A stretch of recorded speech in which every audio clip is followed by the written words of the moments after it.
She said my name like it meant something, like it had weight. The first time I heard her voice, it wasn't the words that caught me. It was the way she paused between them, as if tasting what she shouldn't say. She stood by the window, light brushing across her face, turning every line of age into something quietly beautiful. Not hidden, not ashamed, just there. I'd seen her before, of course, passing through the office, a file in her hand, her heels marking time against the floor. But that afternoon, everything felt slower, the air heavier, like the room had been waiting for something to begin. She turned, met my eyes, and smiled, not the practiced kind, the small, uncertain one that slips out before you catch it. "You shouldn't be here this late," she said. "I know," I replied, "but I didn't want to leave yet." She didn't answer, just looked at me for a moment too long, that kind of silence that feels almost like touch. There was nothing remarkable about where we stood, just papers, coffee rings, the hum of the vending machine down the hall.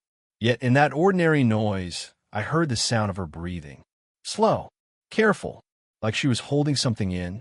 She reached for her mug, her hand brushing mine by accident, or maybe not. Warm skin, brief contact, and the world fell a little quieter. "You're too young to be working this hard," she said. I almost laughed. "You sound like my mother." She smiled again, softer this time. "That's not what I meant." There was something else in her tone, something careful, a thread of curiosity neither of us dared pull. Her perfume was faint, the kind that doesn't announce itself, but lingers just enough to make you look back.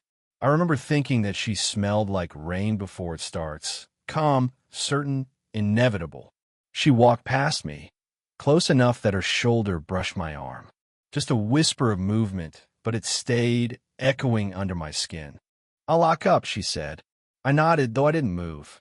I watched her reach for the light switch, the glow from the window tracing her wrist, the curve of her neck. There was a ring on her finger, not new, not polished, but she didn't wear it like it mattered. When she noticed me still standing there, she tilted her head. "What?" "Nothing," I said. "Just thinking." "About what?" "You." Slipped out before I could stop it. Her breath caught, just a fraction, but enough. She turned back toward me, the dim light drawing half her face in shadow. "That's dangerous," she whispered. "I know." Neither of us moved. The distance between us was small, but it felt like an edge, a place you don't cross unless you're ready for what's waiting. Outside, rain began tapping softly against the glass, filling the space between words. I could smell it now, fresh, clean, full of something that wanted to begin. She reached for her coat, her fingers trembling slightly as she buttoned it. "You should go home," she said, her voice lower now. "I don't want to," I said. For a second, she looked at me the way people look at something they've already decided they'll lose. A quiet, knowing look that said, "Don't make me want this too." The lights flickered once. The hum of the building faded. And then, a sharp knock on the door. She froze. I did too. Her eyes met mine again, wide now, almost afraid. "Don't say anything," she whispered. The handle turned. The knock that night came from a janitor, a harmless interruption that broke the air between us like glass. She'd smiled, relieved, thanked him, and then left before I could say another word. But I kept thinking about her afterward, about the tremor in her voice when she whispered, "Don't say anything." I told myself it was nothing, that I'd imagined the charge between us, but it followed me everywhere. Her perfume on the folder she'd handed me, her handwriting on the margins of a report. Every little trace of her stayed longer than it should have. The next morning, I found her in the break room, pouring coffee. She didn't look up, just said, "You're early," as if she'd expected me. "Couldn't sleep," I said, trying to sound casual. She stirred her cup slowly. "That's dangerous." Coffee on an empty heart. I smiled at the phrasing. "You mean stomach?" She glanced up, finally meeting my eyes, a small curve at her lips. I meant what I said. Her tone was light, but her fingers tightened around the mug. I noticed that. She was always careful with her words, but her hands gave her away. When I reached for the sugar, my knuckles brushed hers. Just a second, but she didn't pull away. Not right away. The silence that followed wasn't awkward. It was heavy, like a shared secret we hadn't chosen yet. She set her mug down and turned slightly toward me. You shouldn't look at me like that. Like what? Her eyes flicked up, then down again. Like you don't know better. I almost laughed, but the sound died before it came out. Maybe I don't. That made her pause. Something softened in her expression. The part of her that wasn't supervisor or composed or safe. Then, quietly, she said, I was married once. Her voice trembled at the edge of the words, but she didn't look away. He left. I asked. She nodded. 3 years ago.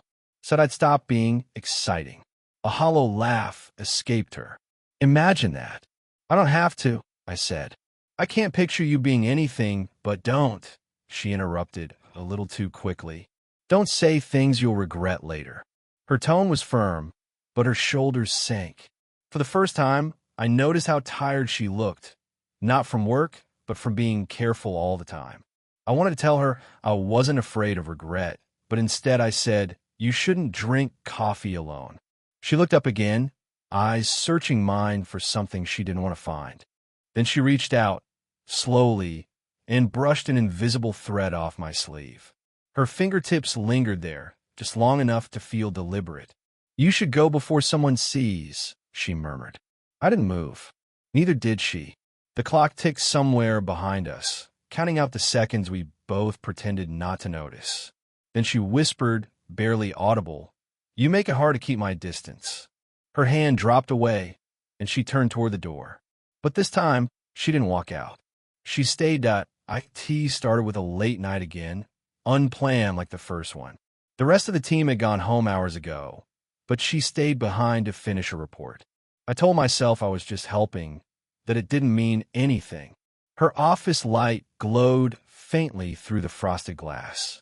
I knocked once. Come in, she said without looking up. She was leaning over her desk, hair falling loose around her face, glasses low on her nose. I'd never seen her that way before, undone, unguarded. The sight alone made my pulse skip. You shouldn't be here, she murmured. You keep saying that, I said, and I keep coming back. That earned me the smallest smile. That's what worries me. I stepped closer to hand her a file. Our fingers touched, a familiar spark, sharp and soft all at once. She didn't pull away this time. Thank you, she said, barely above a whisper. Her perfume lingered between us, something floral and quiet. The sound of the rain outside filled the silence. You're always here late, I said. It's easier than going home, she admitted, eyes still on the paper. Something in her voice, the fatigue, the honesty, hit deeper than I expected. Do you ever wish someone was waiting? She looked up, startled by the question. Then softer, that's a dangerous thing to want. Maybe, I said, but you still want it. For a second, the air between us thickened. Her breath hitched, almost imperceptibly. I could feel the warmth from her skin, the faint tremble of her hand still holding the pen. Then, the shrill ping of her phone. She froze. The screen lit up with a name. She quickly flipped face down. It's nothing, she said too fast. But her shoulders stiffened. Whoever it was, whoever still had that place in her life, it mattered. I stepped back, breaking the spell. You don't have to explain. She looked at me, long enough for the words to mean the opposite. You shouldn't care. I can't help it. Her eyes softened, and then she looked away. You're making this harder than it needs to be. Then tell me to stop. She didn't. Instead, she stood, slow, deliberate. The chair scraped softly against the floor.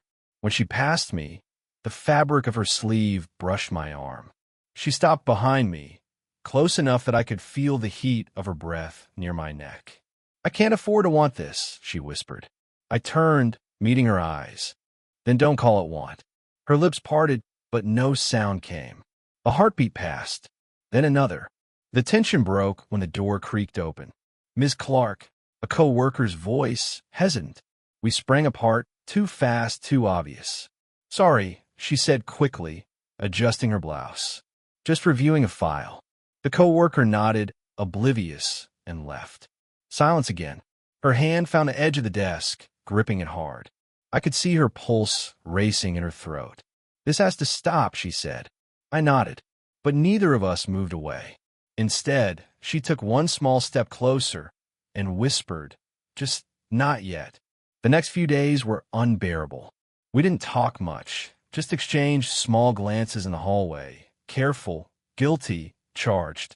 Every time I passed her office door, I felt the pull like gravity, like a secret the walls already knew.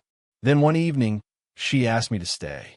"There's something we need to go over," she said, her tone clipped professional. But when I walked in, she wasn't behind her desk. She was by the window, her hands pressed against the glass, watching the rain slide down the pane. "I can't keep pretending this doesn't mean something," I said quietly. Her reflection met mine in the window. "You shouldn't say things like that." I already did.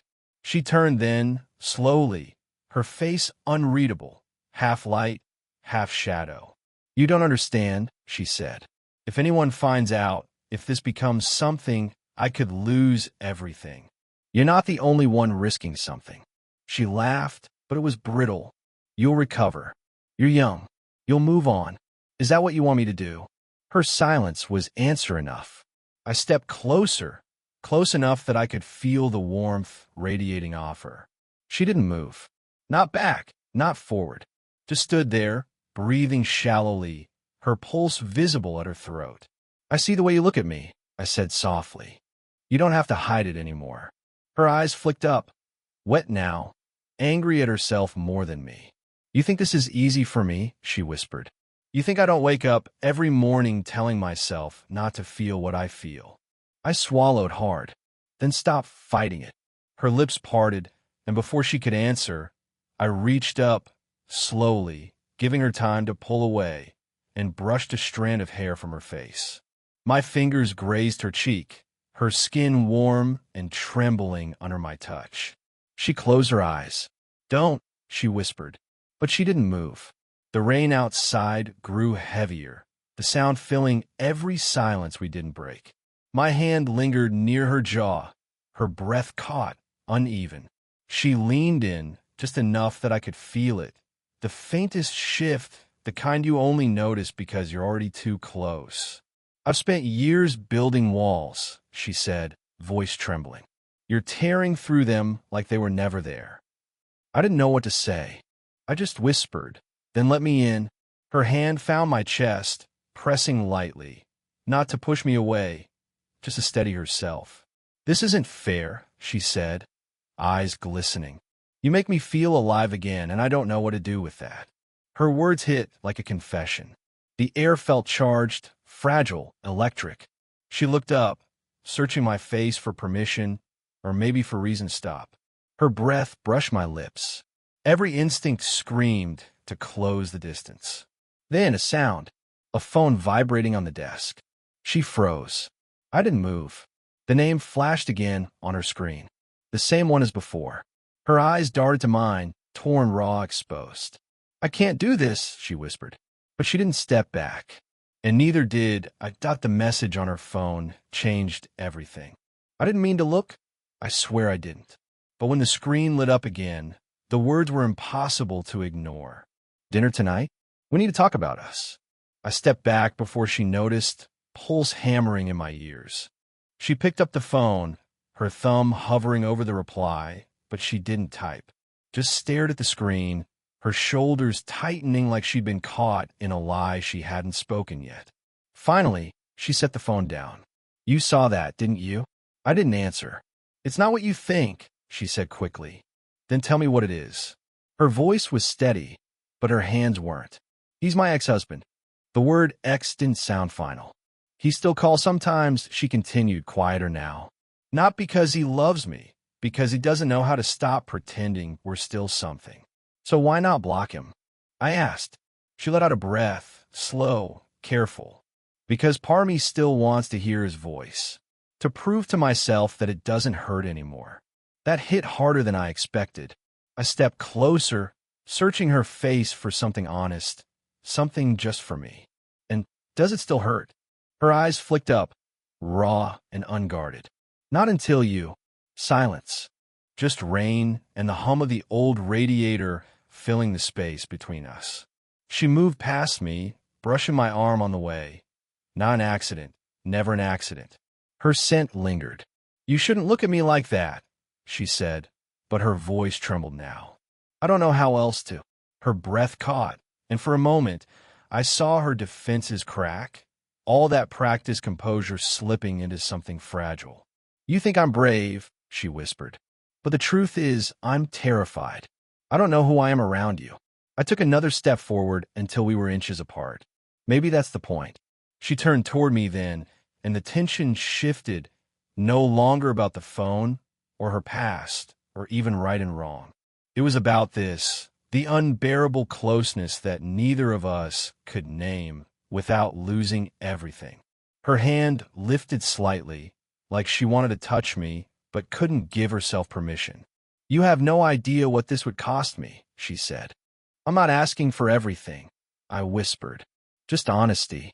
Her lips parted, a breath, a confession about to break free, when the office door creaked open again. "Ms. Clark," it was her assistant this time, startled to see me standing there. Her body stiffened, the mask sliding instantly back into place. "Yes," she said briskly. The assistant mumbled something about a client call and disappeared, but the damage was done. The air between us had changed, hotter, tighter, dangerous. She turned to me, eyes sharp with fear and want tangled together. "This isn't just about us anymore," she said. "If anyone finds out, then what?" She hesitated, then stepped closer, her voice breaking on the edge of a decision. "Then I'll have to choose." Her hand brushed my chest, trembling. "And I don't know if I'll choose right." The phone buzzed again. Neither of us moved. This time, she didn't reach for it. The rain had stopped, but the room still smelled like it. Damp air, heavy and electric, the kind that clings to your skin. She stood by the desk again, the same place where all of this began, her hand hovering over the phone, still buzzing quietly against the wood. Neither of us moved. "You should go," she said finally, though her voice lacked conviction. "Do you want me to?" Her jaw tightened. "That doesn't matter." "It does to me." She turned, meeting my gaze, tired, torn, beautiful in a way that hurt to look at. "You think this is simple, that it's just feeling something and giving in? But you don't know what it costs a person to start over at my age." I stepped closer, slow, deliberate. "Maybe I don't, but I know what it costs to walk away." Her eyes flickered, glassy now. "You'll move on. Find someone who doesn't make you hide. Stop deciding that for me." She froze, her breath catching. I was close enough now to feel the warmth of her skin, the faint scent of rain in her hair.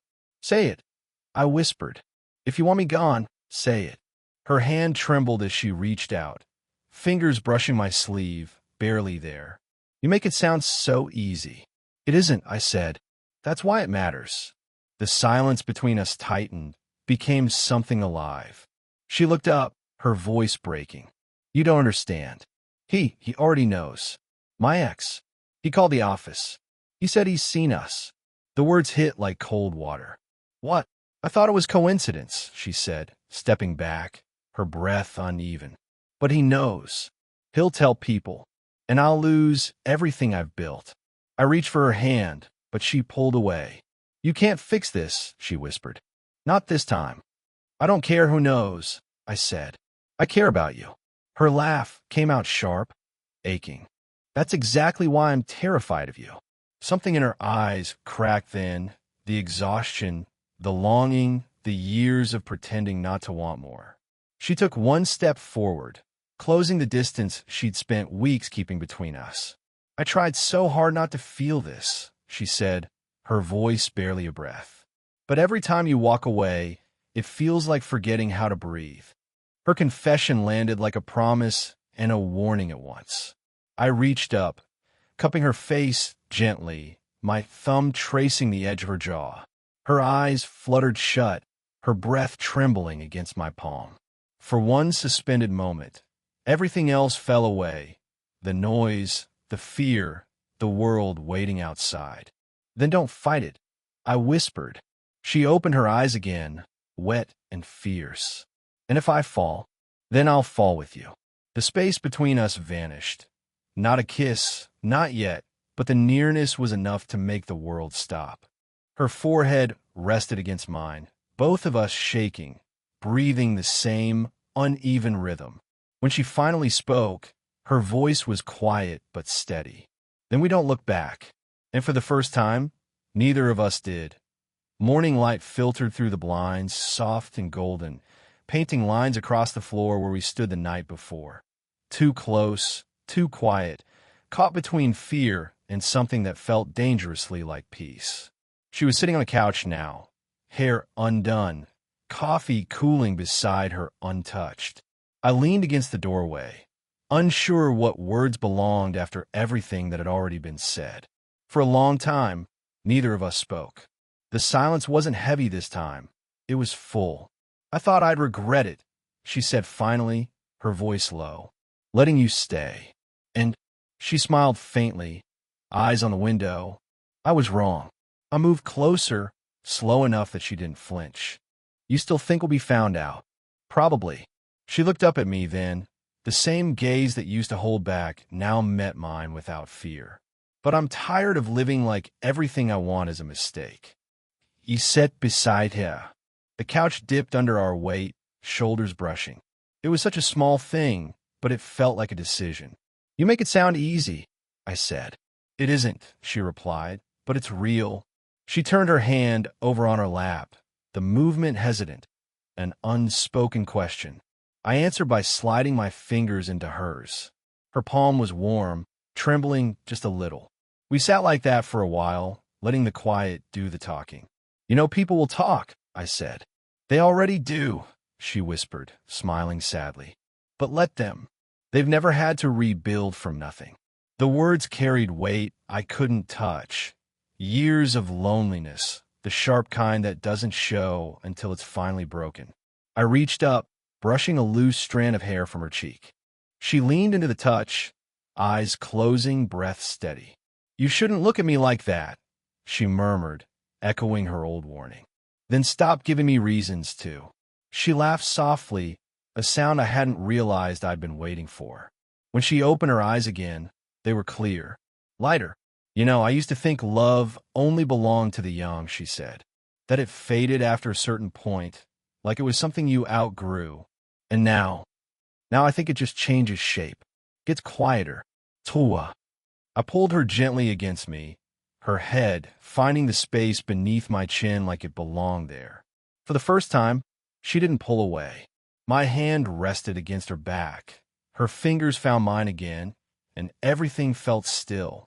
Outside, the city moved on. Cars, voices, rain drying on the pavement. But in here, there was only the rhythm of her breathing. We didn't need to promise anything. We'd already made our choice. When she finally spoke again, it was almost a whisper. You were supposed to be a risk, she said. But you became the one place I could finally be still. I smiled against her hair. Guess we both found what we weren't looking for. Her hand tightened around mine, quiet agreement. The light shifted, warmer now, and for the first time, neither of us looked away. Did you enjoy the story? What kind of stories would you like to hear next?